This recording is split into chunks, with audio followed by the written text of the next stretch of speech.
Bonsoir à toutes et à tous, bienvenue pour cette nouvelle émission. Ce soir, j'ai le plaisir de recevoir Franck Andria. Franck Andria, bonsoir.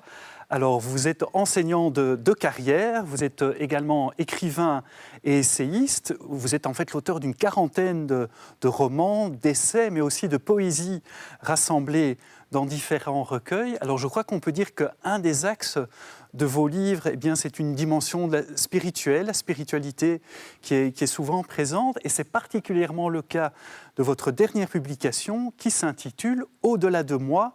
La prière comme anti-selfie, paru aux éditions Salvator. Alors, Franck Andria, dans ce livre, en fait, vous partez d'un constat. Aujourd'hui, on a tendance à cultiver constamment notre image de nous-mêmes, ce qui se marque notamment justement par des selfies qu'on publie sur les réseaux sociaux. Quelles sont pour vous les conséquences de cette culture, on va appeler cette culture du selfie ?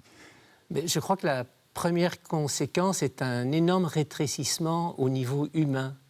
Et dans tout ce que j'ai écrit au niveau roman pour la jeunesse et roman pour les adultes aussi, c'est vrai qu'il y a cette vision humaniste tournée vers l'autre. Et ce que je remarque maintenant, ce moi, combien de gens vivent en fonction du nombre de likes qu'ils ont reçus et ne prennent plus conscience de la vie qui les entoure. Donc, il y a une forme d'addiction aussi qui se joue à travers ça. Oui, et je voulais aussi montrer combien ce qui nous dépasse, le nôtre, puisque le livre parle aussi du Notre Père, et que ce premier mot, Notre Père, c'est le mot de la solidarité humaine, et Dieu sait si on en a vraiment besoin aujourd'hui avec ce qui se passe en Ukraine.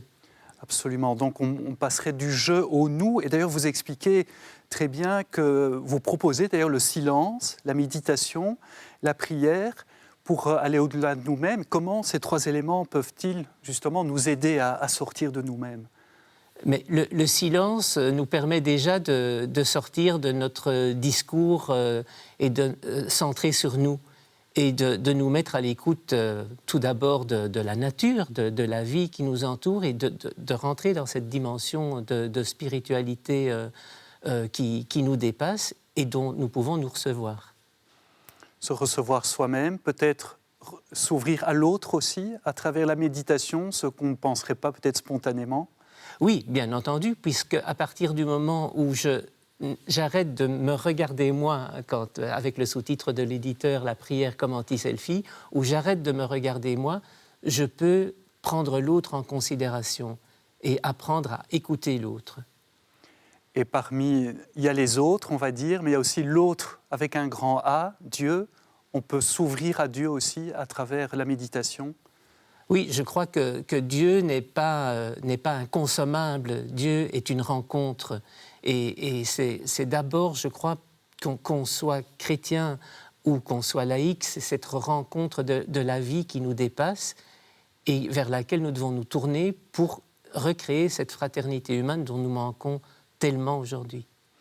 Alors, fraternité, évidemment, au centre de vos pages, vous l'avez dit, vous développez une très belle méditation sur le Notre Père. Vous revisitez en quelque sorte cette prière, qui est la prière chrétienne évidemment par excellence. Vous écrivez à un moment donné que quand on demande à Dieu que son règne vienne, on devient des éponges de Dieu. Qu'est-ce que vous voulez dire par là ?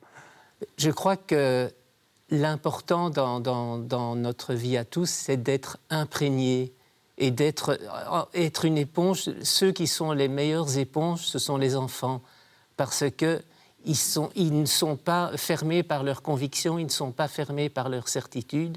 Amin Maalouf a écrit ce merveilleux livre au niveau des identités meurtrières. Il ne s'enferme pas dans des identités. Et être une éponge, c'est simplement accueillir la vie. Et quand on accueille, c'est là qu'on commence à aimer.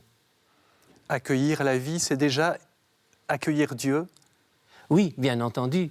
Bien entendu, et c'est à partir du moment où on accueille qu'on peut se mettre à l'écoute d'eux et qu'on peut devenir une capacité.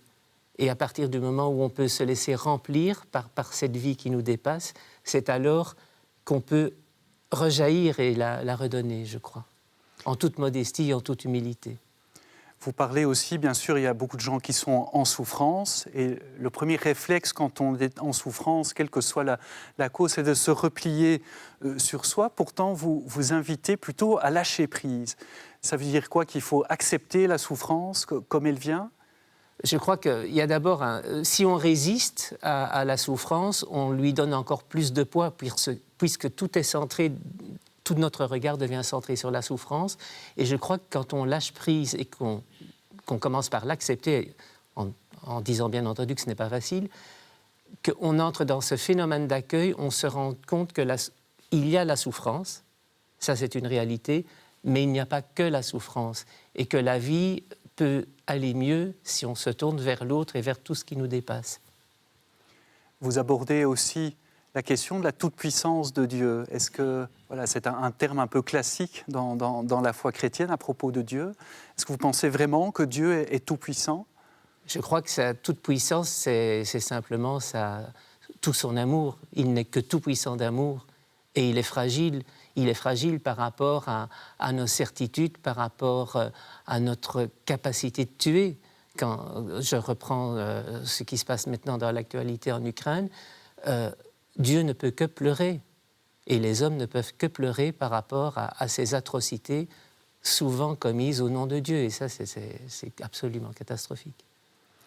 Un autre aspect qui est vraiment lié à la culture aujourd'hui, bon, c'est moi un peu qui l'appelle culture du selfie ou Oui. culture du repli sur soi. Mais depuis quelques années aussi, on sent que l'Église catholique ou d'autres églises essaient de s'adapter un peu à cette révolution numérique. Vous dites à un moment aussi dans votre livre qu'aujourd'hui, la foi a tendance à se smartifier, elle se smartifie. Oui, oui. Vous parlez aussi donc, du coup de foi 3.0. Vous ne la voyez pas forcément d'un bon œil. Est-ce que vous estimez que cette version numérique de la foi pose problème? Mais les réseaux sociaux, l'idée même de réseaux sociaux, c'est de créer du social et c'est génial. Mais la plupart du temps, ça se termine sur une amplification de l'ego et ça, on perd la simplicité. On perd la simplicité, on devient, même dans sa foi, on devient esclave de la technologie. Et je crois que c'est dans la simplicité et dans le silence qu'on peut rencontrer l'autre. Comment faire silence quand on n'a pas l'habitude? Justement, pour beaucoup de personnes, c'est difficile, on est tout le temps occupé, effectivement au travail, dans la famille, sur Internet, les réseaux sociaux, etc. Qu'est-ce que vous diriez à quelqu'un qui se dit « moi je ne peux pas me passer de ça pendant une journée ». En plus, on est pendant le carême. Mais qu'est-ce que vous lui diriez? Comment créer ces conditions du silence?